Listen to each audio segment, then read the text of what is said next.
बिस्मिल्लाहिर्रहमानिर्रहीम। आज हमारा टॉपिक है, हम क्वेश्चन करेंगे। एक कल बाकी था हमारा क्वेश्चन, उसके हवाले से क्वेश्चन नंबर 14.52 है। इसको देखते हैं कि ये क्या चीज़ है। जी बेटा, अगर आप अपनी बुक्स खोल लें तो क्वेश्चन नंबर 14.52 आपकी एक्सरसाइज का, और ये क्वेश्चन आपसे कहता है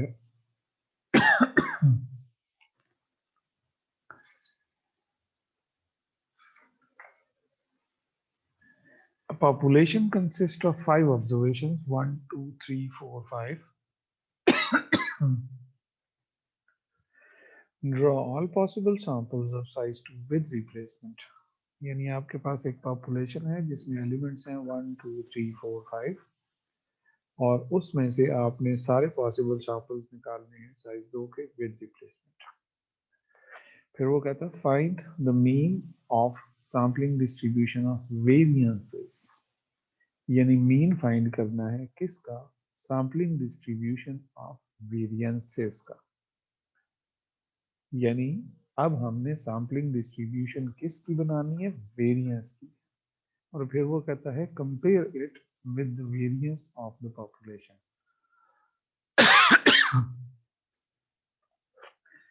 यहाँ इस सवाल को मैंने थोड़ा सा एक्सटेंड किया है। पॉपुलेशन थी हमारे पास 1, 2, 3, 4, 5। कैपिटल एन आपका 5 हो गया, स्मॉल एन 2 है, विद रिप्लेसमेंट है। हमने मैं इसमें करने क्या जा रहा हूँ? मैं इसमें आपको 3 सैम्पलिंग डिस्ट्रीब्यूशन बताने जा रहा हूँ, क्योंकि ये हमारे अगले चैप्टर से मुताल्लिक है, लेकिन ज़्यादातर काम इसका हमारे इसी चैप्टर से मुताल्लिक है। सिर्फ एक चीज़ जो यूज़ होनी है, वहाँ एक कंडीशन है एक्सपेक्टेड वैल्यू की फॉर बायसनेस एंड अनबायसनेस। तो चूंकि सैम्पलिंग डिस्ट्रीब्यूशन बनाने के बाद हम एक्सपेक्टेशन उसकी निकालते हैं, तो बायसनेस और अनबायसनेस सैम्पलिंग डिस्ट्रीब्यूशन के मीन से डिसाइड होती है। सो हम डिसाइड ये करेंगे कि देखेंगे बल्कि कि एक्स बार क्या हमारा अनबायस्ड एस्टिमेटर है पॉपुलेशन मीन का, कैपिटल एस स्केयर जिसका फार्मूला ये होता है डिनोमिनेटर में एन, क्या ये पॉपुलेशन वेरिएंस सिग्मा स्केयर का अनबायस्ड एस्टिमेटर है। और तीसरी चीज मैंने यहाँ एक इंटर की है, स्मॉल एस स्केयर, जिसका डिनोमिनेटर होता है sum of square deviations divided by n minus 1, और इसकी वैल्यूज भी निकाली है। और हम इन तीनों चीज़ों की सैम्पलिंग डिस्ट्रीब्यूशन बनाएंगे और इनकी मीन निकालेंगे और देखेंगे कि क्या आया इनके मीन इनके कोरिस्पॉन्डिंग पॉपुलेशन पैरामीटर्स के बराबर आता है या नहीं होता। तो लेट्स स्टार्ट। सबसे पहले capital N5 small n2 with replacement. 25 sample बनेंगे यहाँ पर। Capital N raise to the power small n, यानी 5 रेज टू द पावर 2, 25। ये 25 सैंपल बना लिए हमने, और 25 सैंपल का मीन निकाल लिया। मीन निकालना कोई मसला नहीं है, 1 + 1 divided by 2, 1 + 2 divided by 2, 1 + 3 divided by 2 and so on. ये सारे आपने मीन निकाल लिए। यहाँ अब मैंने बाई 2 क्यों नहीं रखा है इसको? क्योंकि ये राउंड फिगर में आता है और इसके आगे रिकरिंग डेसिमल्स नहीं आते, इसलिए मैंने इसे 1.5 रख लिया। थोड़ा सा इसे मैं जूम करता हूँ यहाँ, ये देखिए अब। ये मेरे पास था, जस्ट होल्ड ऑन बेटा, मैं इसको थोड़ा सा एक्सटेंड कर दूं जी। ये अब देखिए, पहला सैंपल हमारे पास है 1, 1, और हमारा कैपिटल एस स्क्वायर का फार्मूला होता था summation x minus x bar whole square divided by N, जिसका शॉर्टकट फार्मूला हम लोग यूज करते थे summation x square by N minus summation x by N whole का स्क्वायर। अब समेशन एक्स स्क्वायर से यहाँ क्या मुराद है? समेशन एक्स स्क्वायर से मुराद है आपका ये 1 स्क्वायर प्लस 1 स्क्वायर। तो 1 स्क्वायर प्लस 1 स्क्वायर क्या हो गया? 2। n से मुराद क्या है? Number of values which is 2। तो 2/2 माइनस समेशन एक्स। तो समेशन एक्स क्या है? 1 + 1 2, ये आ गया, और नंबर ऑफ वैल्यूज n 2। तो यहाँ 2/2 1 हो गया, 1 का स्क्वायर 1 हो गया, और यहाँ भी 1 है 2/2, तो 1 - 1 0 आ गया। यहाँ देखिए 1 और 2, तो 1 और 1 का स्क्वायर प्लस 2 का स्क्वायर 4, 1 का स्क्वायर 1, प्लस 2 का स्क्वायर 4, तो 5 हो गया, ये आ गया। और 1 प्लस 2 3/2 होल का स्क्वायर। नीचे n है, ऊपर समेशन एक्स स्क्वायर है यहाँ, और यहाँ समेशन एक्स है। तो ये बन गया 5/2 माइनस 9/4, और इसका रिजल्ट आता है 1/4। इसी तरह 1 और 3, तो 1 का स्क्वायर प्लस 3 का स्क्वायर 10 हो गया डिवाइडेड बाय 2, और फिर 1 प्लस 3 4 आ गए यहाँ पर, और होल का स्क्वायर।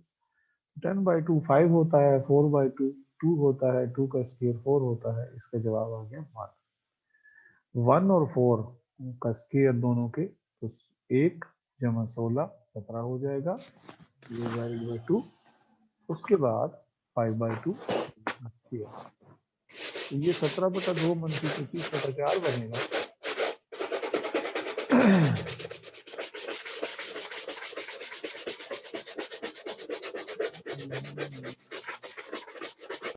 जी बेटा, बीच में कहीं से आवाज आ रही थी, इसलिए मैंने पहले उसको म्यूट कर दिया है, और अब मैं अपने टॉपिक पर दोबारा आ रहा हूँ। देखिए, 1 का स्क्वायर प्लस 4 का square 17, 1 plus 16 17 divided by 2 minus 5/2 whole का स्क्वायर, 17/2 माइनस 25/4 9/4 रिजल्ट आएगा।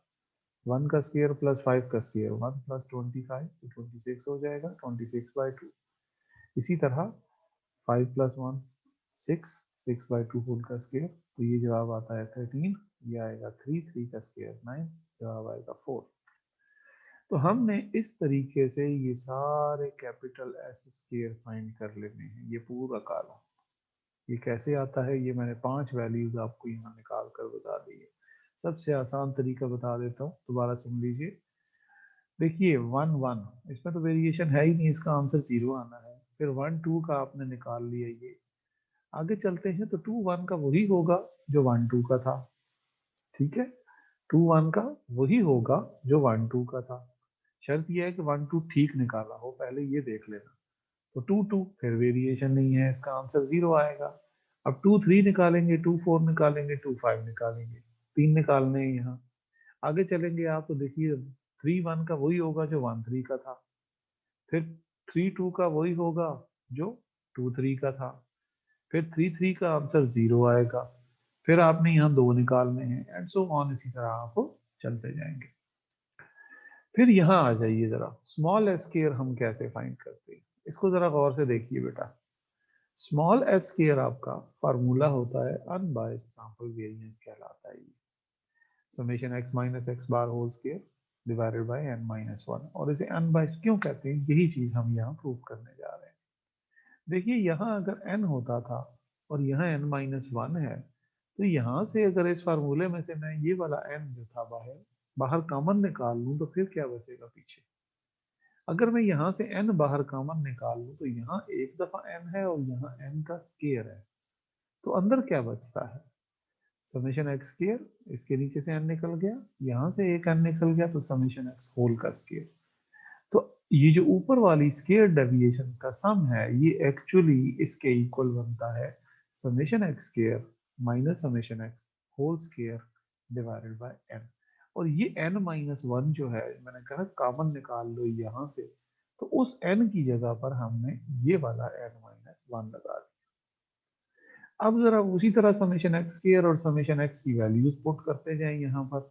यहाँ मैं नीचे 1/1 क्यों लिख रहा हूँ, ऊपर वाला 1 तो ये वाला 1 है, नीचे वाला n माइनस 1, तो स्मॉल n क्या था, 2 था, तो 2 माइनस 1 हो गया।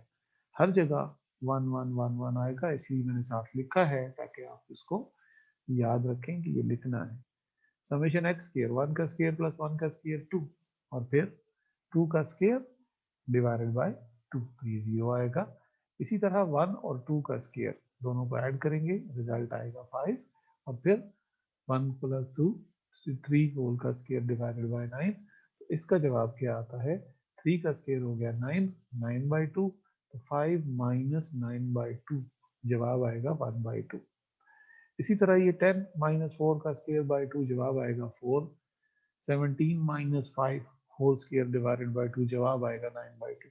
हमने अब ये तीनों कॉलम्स बना लिए, इसी तरह बाकी सारे ये कॉलम हमने बना लिए। एक चीज आप देख रहे होंगे यहाँ पर कि 0 है तो 0 है, 1/4 था तो 1/2 हो गया, यानी ये 2 से मल्टीप्लाई हो रहा है। इसको 2 से मल्टीप्लाई करें तो ये आ जाता है। 1 था, 2 से मल्टीप्लाई किया, ये आ गया। 9/4 था, 9/2 हो गया। 4 था, 8 हो गया। ये 2 से मल्टीप्लाई होकर ये कॉलम क्यों आ रहा है? देखिए यहाँ डिनोमिनेटर क्या था, न्यूमरेटर तो सेम है ना, यहाँ डिनोमिनेटर क्या था, 2 था। यहाँ डिनोमिनेटर क्या है, 1 है। तो इसका मतलब यहाँ 2 से जो डिवाइड कर रहे थे तो यहाँ नहीं कर रहे। तो इसका मतलब इनके मुकाबले में ये वैल्यूज डबल होंगी। लेकिन क्यों डबल होंगी? कि हमारा स्मॉल n जो है वो 2 है। 2 होने की वजह से यहाँ 2 डिनोमिनेटर में आ रहा था, यहाँ 2 माइनस 1 यानी 1 आ रहा है। तो स्मॉल एस स्क्वायर की वैल्यूज दुगनी होंगी as compared to capital S square. जी नेक्स्ट पेज पे चलते हैं, देखिए इसको। सबसे पहले हम बनाते हैं यहाँ sampling distribution of mean. Sampling distribution of mean मुझे दोबारा बताने की जरूरत नहीं, हम बहुत सारे क्वेश्चन कर चुके हैं। हम इसका म्यू एक्स बार फाइंड करते हैं, expected value of x bar find करते हैं, summation x bar f of x bar 75/3, इसका आंसर आता है 3। अब जरा हम यहाँ पॉपुलेशन मीन और वेरियंस भी निकाल लेते हैं। एक्स और एक्स स्क्वायर का सम निकाल लिया हमने, म्यू भी निकाल लिया, सिग्मा स्क्वायर भी निकाल लिया। तो म्यू की वैल्यू 3 आती है और सिग्मा स्क्वायर की वैल्यू 2 आती है। अब देखिए कि ये जो मीन था, यानी मीन ऑफ मीन्स, यानी expected value of x bar equal आई है किसके? पॉपुलेशन मीन के। सो हम ये कह सकते हैं कि expected value of x bar is equal to population mean mu. यानी सैंपल मीन्स का मीन ले लिया जाए तो पॉपुलेशन मीन के बराबर आता है। So x bar is an unbiased estimator of mean mu. यानी सैंपल मीन पॉपुलेशन मीन का अनबायस्ड एस्टिमेटर है। ये चीज अगर होल्ड करती हो तो हम ये चीज कह सकते हैं। नीचे आते हैं थोड़ा सा, इसको मैं जूम करता हूं तो हमारे पास कुछ इस किस्म की चीज आती है। यहाँ देखिए कि sampling distribution of capital S square है, तो ये चीज आ गई। यहाँ इसको मैंने पॉइंट्स में लिख लिया अपनी आसानी के लिए। 0 था, 1/4 को 0.25 लिख लिया, 1 को 1 ही लिखा, 9/4 को 2.25 लिख लिया और 4 को 4 लिख लिया। इसकी फ्रीक्वेंसी बनाई, टैली बार का कॉलम मैं यहाँ बीच में स्किप कर गया हूँ जगह तंग होने की वजह से, आपने बनाना है। फ्रीक्वेंसी बनाई है मैंने इसकी और फिर इसकी प्रोबेबिलिटी बनाई है। अब देखिए यहाँ पर कि हम यहाँ एक्स बार का मीन निकालते थे जब, तो एक्स बार को मल्टीप्लाई किससे करते थे? एफ ऑफ एक्स बार से। तो यहाँ पर एस स्क्वायर बजाते खुद वेरियंस है और एस स्क्वायर की प्रोबेबिलिटी ये है। तो यहाँ क्या आएगा? S square into F of S square. जिस तरह वेरियंस के लिए एक्स बार स्क्वायर करते थे ना, वो काम हमने नहीं किया। ये एस स्क्वायर बजाते खुद वेरियंस है, इसलिए हम यहाँ पर इसको स्मॉल एस के, सॉरी कैपिटल एस के एक्स बार की जगह और एफ ऑफ एक्स बार की जगह एस स्क्वायर। तो एस स्क्वायर को स्क्वायर्ड क्वांटिटी नहीं कंसिडर करना, ये एस स्क्वायर को आप वेरिएंस समझेंगे और इसे स्क्वायर नहीं कर रहे हो। ठीक है, तो इन दो कॉलम्स को आप मल्टीप्लाई करेंगे तो क्या आएगा? ये कॉलम आ गया। अब expected value of capital S square क्या होती थी, यानी म्यू ऑफ एस स्क्वायर क्या होता था? Summation S square f of S square. वही फार्मूला जो यहाँ हमने यूज किया था, summation x bar f of x bar, वही फार्मूला हम यहाँ यूज कर रहे हैं।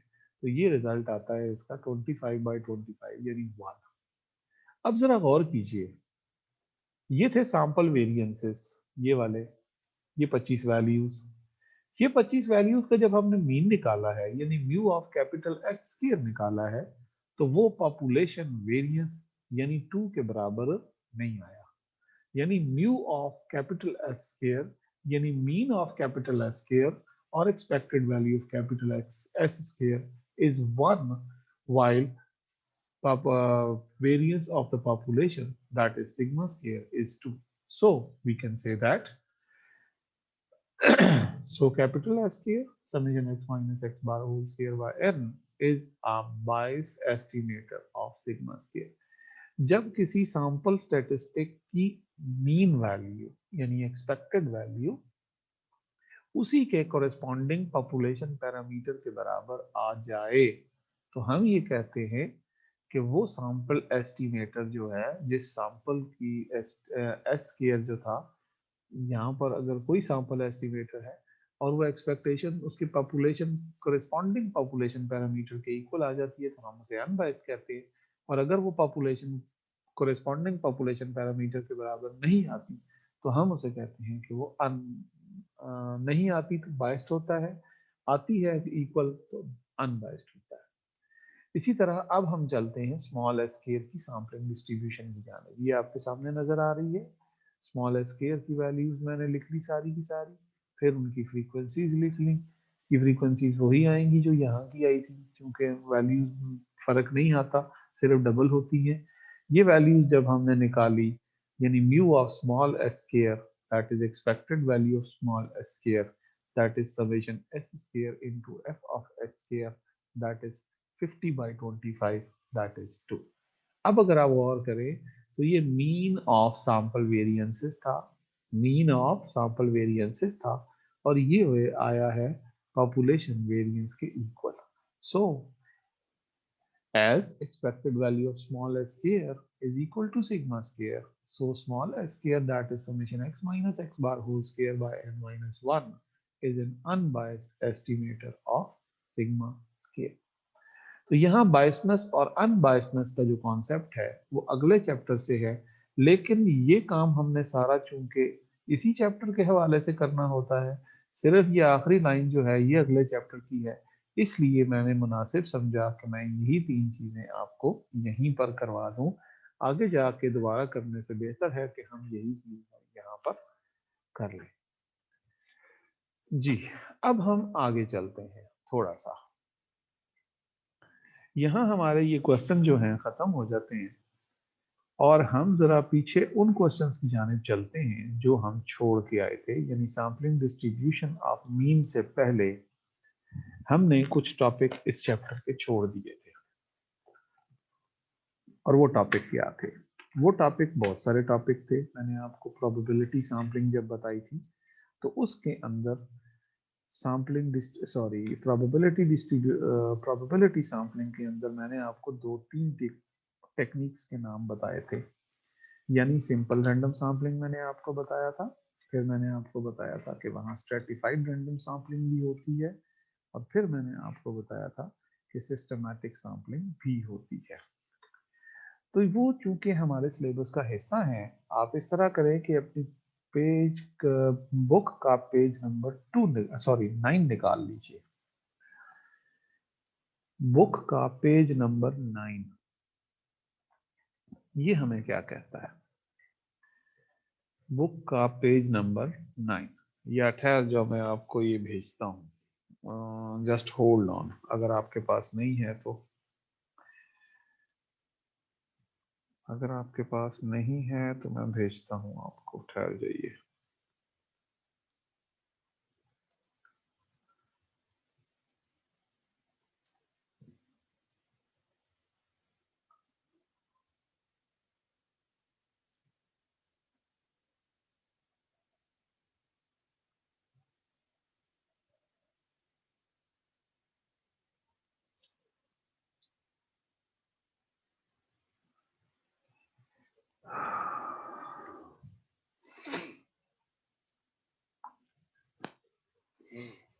जी, आई थिंक बेटा you got it. Simple random sampling का ये पेज आपके पास आ गया, ये वाला। Simple random sampling is one of the techniques of probability sampling या रैंडम सैम्पलिंग। अब प्रोबेबिलिटी सैंपल या रैंडम सैंपल होते क्या है? A sample is called a random sample if the probability of selection for each unit in the population is known prior to sample selection। यानी sample selection से पहले हमें ये मालूम हो कि पॉपुलेशन के हर एलिमेंट की सैंपल में सिलेक्ट होने की प्रोबेबिलिटी क्या है। ठीक है, वो इक्वल है या नहीं इक्वल है इसके बारे में बात नहीं हो रही। ठीक है, प्रोबेबिलिटी होनी नॉन जीरो चाहिए, यानी उनके सिलेक्शन का चांस वहां होना चाहिए। तो आगे चलते हैं।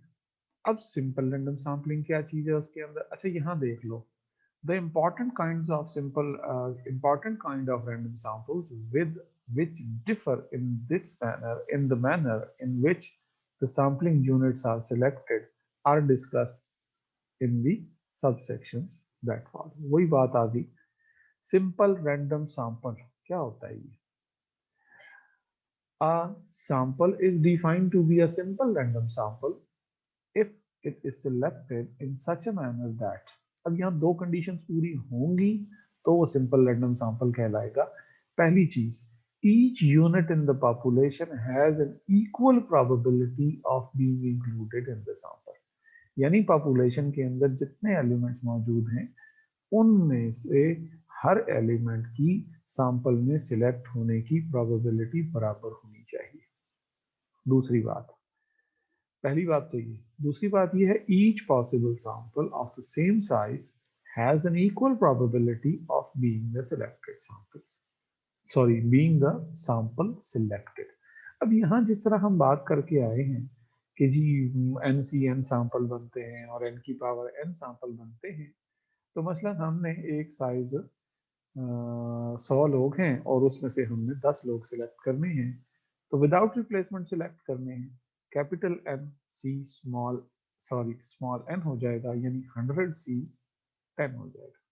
अब 100 सी 10 अगर आप देखें तो बहुत ज्यादा सैंपल्स बनते हैं, ठीक है?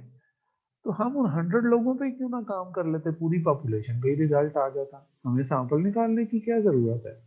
बड़ा ये वाइवा के अंदर ये टीचर सवाल पूछते हैं कि आप सैम्पलिंग का सवाल करते हैं बेटा, तो वो इतना लंबा आता है, इतना बड़ा, जाके फिर आप न्यू एक्स बार फाइंड करते हैं, एक्सपेक्टेड वैल्यू ऑफ एक्स बार करते हैं, तो डायरेक्ट ही पॉपुलेशन मीन क्यों ना निकाल लिया जाया करे, वो छोटा होता है, जल्दी निकल आता है। तो यहाँ आप लोगों को एक चीज समझ में नहीं आती, ये देखिए, सैंपल सिलेक्टेड, सैंपल सिलेक्टेड से मुराद क्या है? जब आप प्रैक्टिकली कोई काम कर रहे होते हैं तो हमने ये ढेर सारे सैंपल सिलेक्ट नहीं करने होते, हमने सिर्फ एक सैंपल सिलेक्ट करना होता है जिसकी बुनियाद पर हम पॉपुलेशन पैरामीटर के मुताबिक फैसले करते हैं। ये जो थ्योरेटिकल डिस्ट्रीब्यूशन हम बना रहे हैं ये तो छोटी छोटी इसकी प्रॉपर्टीज को वेरीफाई करने के लिए है। यहाँ जो आप, मैंने अब आपको बताया कि 100 में से अगर 10 लोग सिलेक्ट करने हो तो 100 सी 10 सैंपल्स बनेंगे, जो कि बहुत बड़ी तादाद है। लेकिन हम प्रैक्टिकली तो एक ही सैंपल ले रहे होते हैं ना, तो यही वो बात यहाँ कह रहा है कि ईच पॉसिबल सैंपल, यानी अगर इस केस में 100 सी 10 सैंपल्स थे तो उन एक ही साइज के, यानी साइज 10 के, हैज एन इक्वल प्रोबेबिलिटी, यानी उनमें से हर सैंपल की इक्वल प्रोबेबिलिटी होनी चाहिए of being selected, of being the sample selected, यानी जो सिलेक्टेड सैंपल हमारा होगा उस तो सैंपल सिलेक्टेड होने की प्रोबेबिलिटी उसके बराबर होनी चाहिए सारे सैंपल्स की। जिस तरह अभी पिछले यहाँ पर फर्ज किया, मैं आपको बताता हूँ कि यहाँ पीछे हम सवाल में 25 सैंपल बना कर आए हैं, ये हमने 25 सैंपल बनाए थे यहाँ पर। अब इसमें से 25 सैंपल में से हर एक सैंपल की as a selected sample probability बराबर होगी, यानी ये 3-4 आने की प्रोबेबिलिटी 1/25 होनी चाहिए, जिस तरह 1/4 आने की प्रोबेबिलिटी 1/25 है। तो ये वो कह रहा है कि ये जो सिलेक्टेड सैंपल्स हैं 25, प्रैक्टिकली तो एक ही सैंपल होना है ना, फर्स्ट किया ये आ जाता है 2-1, तो 5 चीजों पे काम करने से बेहतर है कि आप 2 पे काम कर रहे हो, ठीक है? तो वो ये कह रहा है कि ये जो 25 सैंपल बने थे इनमें से हर एक सैंपल की as a sample selected select होने की प्रोबेबिलिटी बराबर हो। तो जब तक कि दो कंडीशंस पूरी नहीं होती उस वक्त तक आप उसे सिंपल रैंडम सैंपलिंग नहीं कहते। अब यहां पर वो देखिए वो क्या कहता है, यहां आपको नजर आ रहा होगा, suppose a finite population of N units, वही बात आ गई, capital N raise to the power small N samples बनते हैं विद रिप्लेसमेंट। यहां नीचे आके देखिए जरा, ये when we sample without replacement, यानी हम sample without replacement select करें, then the number of all possible samples when the order of the units is considered is the number of permutations of n units, that is n from n। Small n units आपने लेनी होती हैं capital n में से, तो कितना samples बनते हैं? बेसिकली वो बनते हैं npn परमुटेशन के। लेकिन आप कहेंगे जी सर ने तो हमें ncn करवाया है। देखिए जब हम sampling distribution NP n sample लेकर बनाए तब भी वही बनती है, और NC n सैंपल लेकर बनाए तब भी वही बनती है। इसलिए हम अपने काम को आसान करने के लिए यहाँ capital N C small n वाली मेथड यूज करके उसकी सैम्पलिंग डिस्ट्रीब्यूशन बनाते हैं। यहाँ वो आपके पास एक पॉपुलेशन ले रहा है ABCDE और उसके 2 के सैंपल बना रहा है, ये हम बड़ी दफा कर चुके हैं, इसमें कोई मसला नहीं है। अब आ जाइए अपने क्वेश्चन, सिंपल रैंडम सैम्पलिंग ही का टॉपिक हम पहले भी पढ़ रहे थे, सैम्पलिंग डिस्ट्रीब्यूशन इसी टॉपिक से आगे चल के आती है, लेकिन ये चूंकि थोड़ा सा डिफरेंट टॉपिक है, ये आपने पहले नहीं पढ़ा हुआ, इसलिए मुझे यहाँ इसको दोबारा एक्सप्लेन करने की जरूरत पड़ी। अब इसके मुतालिक एक सवाल है यहाँ, ये क्वेश्चन नंबर है 14.16 आपका। 14.16 आपका जो पहला न्यूमेरिकल है वो इस हवाले से है, बाकी सारे मेरा ख्याल है थ्योरेटिकल क्वेश्चंस ही हैं, उससे पहले को नहीं, हाँ बाकी सारे थ्योरेटिकल है। तो क्वेश्चन नंबर 16 देखिए, draw all possible distinct samples of size 2 from the following population, calculate the mean and the variances of the samples end of the population. देखिए वो कहता है कैलकुलेट द मीन्स, यानी मीन्स निकालिए, and variances और variances निकालिए, of the samples यानी samples के, एंड ऑफ द पॉपुलेशन, और मीन और वेरिएंस निकालिए पॉपुलेशन के, और फिर कहता है डिस्कस द रिजल्ट्स। तो यहाँ हमने वही काम करना है जो हम अभी उस वाले क्वेश्चन में करके आए हैं, जो मैंने आपको आखिरी क्वेश्चन बताया था। यहाँ मैंने एक टेक्निक थोड़ी सी डिफरेंट यूज की है। देखिए 2 4 6 8 10 population, capital N5 small n2 हो गया, विदाउट रिप्लेसमेंट है, तो capital NC small n 10 sample बनेंगे, सैंपल बनाए, और फिर वो कह रहा था कि हर सैंपल का आपने मीन निकालना है, वेरिएंस निकालना है। ये मैं दोबारा नहीं बता रहा, आपको अभी बता के आया हूँ कि ये कैसे निकालते हैं। अच्छा, इसकी सैम्पलिंग डिस्ट्रीब्यूशन बनाने की बजाय यहाँ मैंने एक काम किया है, मैंने ये 10 वैल्यूज को ऐड करके 10 पे तकसीम कर दिया, तो मीन ऐसे भी आ सकता है यहाँ पर, लेकिन यहाँ मैंने उसे समेशन x बार लिखा है और यहाँ k लिखा है, which means k is the number of samples, that is 10। इन सारी वैल्यूज को अगर आप सम करते हैं, यानी इन वैल्यूज को, और फिर 10 से तकसीम कर देते हैं, तो जवाब आता है 6। इसी तरह जब आप कैपिटल S स्केयर की सारी वैल्यूज को जमा करते हैं और इनको भी उसका मीन निकालने के लिए 10 हैं ये वैल्यूज, तो 10 पे तकसीम कर देते हैं, तो जवाब आता है 5।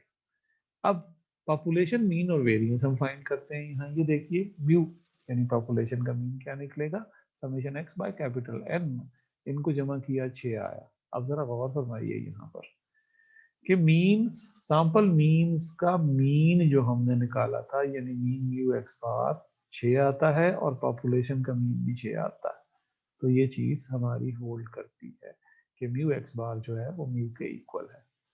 लेकिन mu of capital S square यानी समेशन एस स्क्वायर बाय के, इनको जमा करके जब हम डिवाइड करते हैं 10 पे तो 5 आता है, जबकि हमारा पॉपुलेशन वेरिएंस आता था 8। सो हम ये कह सकते हैं the mean of variances, that is mu of capital S square, is not same as population variance, यानी mu of mean of variances जो है वो पॉपुलेशन वेरिएंस के इक्वल नहीं है, यानी mu of capital S square is not equal to sigma square. I think it's enough for today. ये सवाल आपने करने हैं, मैं आगे देखता हूँ क्या करना, आपको क्या पढ़ाना है। In my opinion it is enough for today. Thank you.